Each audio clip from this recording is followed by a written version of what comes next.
मनुष्य के जीवन में यह सबसे बड़ा प्रश्न है कि परमेश्वर हमें कैसे चुनता है। क्या यह चुनाव हमारे कर्मों, योग्यता, धर्म या हमारी भलाई के कारण है, या यह परमेश्वर की अनुग्रह और उसकी अद्भुत योजना का परिणाम है। बाइबल बताती है कि परमेश्वर का चुनाव रहस्यमयी और अद्भुत है। यह न केवल व्यक्तिगत जीवन को बदल देता है, बल्कि संपूर्ण मानव जाति के उद्धार की गवाही है। बाइबल कहती है, उसने हमें जगत की उत्पत्ति से पहले ही मसीह में चुन लिया। इफिसियों 1:4। इसका अर्थ है कि परमेश्वर का चुनाव कोई अचानक लिया गया निर्णय नहीं है, बल्कि सृष्टि से पहले ही उसकी योजना थी। परमेश्वर ने आपको और मुझे तब भी जाना जब हम पैदा नहीं हुए थे। उसने हमारे जीवन की योजना बनाई। उसने हमें अपनी महिमा में साझेदारी के लिए बुलाया। यिर्मयाह नबी के बारे में परमेश्वर ने कहा, मैंने तुझे गर्भ में रचने से पहले ही जान लिया। यिर्मयाह 1:5। इससे पता चलता है कि परमेश्वर का चुनाव हमारे जन्म या कर्मों पर नहीं, बल्कि उसकी अपनी इच्छा और योजना पर आधारित है। मनुष्य सोचता है कि परमेश्वर उसे उसकी भलाई, धार्मिकता या अच्छे कर्मों के कारण चुनता होगा। लेकिन बाइबल स्पष्ट कहती है, क्योंकि तुम अनुग्रह से विश्वास के द्वारा उद्धार पाए हो, और यह तुम्हारी ओर से नहीं, वरन परमेश्वर का दान है। यह कर्मों का फल नहीं। इफिसियों 2:8-9। चुनाव का आधार केवल परमेश्वर की कृपा है। हम चाहे कितनी भी धार्मिकता दिखाएं, परमेश्वर का चुनाव उस पर निर्भर नहीं है। परमेश्वर देखता है हृदय को, बाहरी रूप या कर्मों को नहीं। परमेश्वर जब किसी को चुनता है तो वह उसे बुलाता भी है। बुलाहट 2 प्रकार की होती है। एक सामान्य बुलाहट, सभी को पश्चाताप और विश्वास के लिए बुलाना। 2 विशेष बुलाहट, किसी विशेष कार्य या सेवकाई के लिए चुनना। अब्राहम को परमेश्वर ने बुलाया और कहा, अपने देश, अपने कुटुंब और अपने पिता के घर से निकलकर उस देश में जा जिसे मैं तुझे दिखाऊंगा। उत्पत्ति 12:1। मूसा को जलती हुई झाड़ी में बुलाकर परमेश्वर ने कहा, जा, फिरौन के पास जा और मेरे लोगों को मिस्र से निकाल। निर्गमन 3:10। प्रेरित पौलुस को दमिश्क के मार्ग पर बुलाया गया और अंधकार से ज्योति में लाया गया। परमेश्वर किसी को चुनता है तो उसका उद्देश्य भी महान होता है, हमें पवित्र और निर्दोष बनाना। इफिसियों 1:4। हमें मसीह की समानता में ढालना। रोमियो 8:29। हमें दूसरों के लिए आशीष बनाना। उत्पत्ति 12:2। हमें सुसमाचार के गवाह बनाना।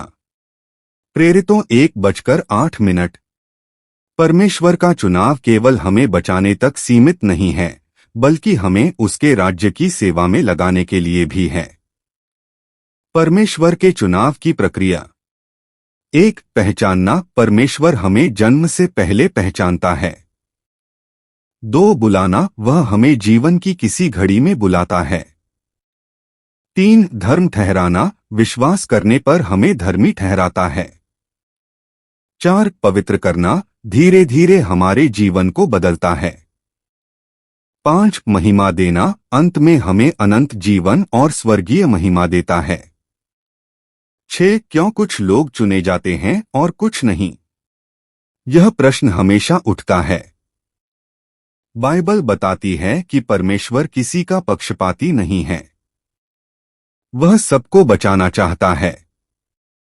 1 तीमुथियुस 2:4। परंतु फर्क इस बात पर है कि कौन परमेश्वर की आवाज को सुनकर प्रतिक्रिया देता है। बहुत लोग बुलाए जाते हैं, पर थोड़े ही चुने जाते हैं। मत्ती 22:14। चुने जाने का रहस्य यह है कि हम अपने दिल को कोमल बनाएं और परमेश्वर की बुलाहट को ठुकराएं नहीं। 7. चुनाव और स्वतंत्र इच्छा। परमेश्वर हमें चुनता है, पर वह हमारी स्वतंत्र इच्छा का भी सम्मान करता है। वह जबरदस्ती किसी को नहीं चुनता। चुनाव में हमारा सहयोग आवश्यक है। हमें उसकी आवाज सुनकर हाँ कहना होता है। इस्राएलियों से यहोशू ने कहा, आज ही चुन लो कि तुम किसकी सेवा करोगे। यहोशू 24:15। परमेश्वर चुनता है, पर निर्णय हमें करना होता है। 8 चुनाव के फल। जब कोई व्यक्ति परमेश्वर द्वारा चुना जाता है और उसकी बुलाहट स्वीकार करता है तो उसके जीवन में ये फल दिखाई देते हैं। 1 शांति और आनंद। 2 पवित्र आत्मा की सामर्थ्य। 3 आत्मिक वरदान। 4 दूसरों के लिए आशीष बनना। 5 अनंत जीवन की आशा। चुनाव और चुनौतियां। परमेश्वर का चुनाव करना आसान नहीं होता। चुने गए लोगों को अक्सर कठिनाई, विरोध और परीक्षा का सामना करना पड़ता है। अब्राहम को अपने देश को छोड़ना पड़ा। मूसा को फिरौन का सामना करना पड़ा। पौलुस को जेल में रहना पड़ा। परंतु इन सब के बीच परमेश्वर की उपस्थिति और सामर्थ्य उनके साथ थी। परमेश्वर आज भी चुन रहा है। आज भी परमेश्वर आपको और मुझे चुन रहा है। वह हमें अंधकार से ज्योति में बुला रहा है। वह चाहता है कि हम संसार की गवाही बने। वह हमें पवित्र जीवन जीने के लिए चुन रहा है। परमेश्वर का चुनाव रहस्यमयी, अद्भुत और प्रेम से भरा है। यह चुनाव हमारे कर्म या योग्यता पर नहीं, बल्कि उसकी अनुग्रह और योजना पर आधारित है। उसने हमें सृष्टि से पहले ही जान लिया। वह हमें बुलाता है और उद्धार देता है।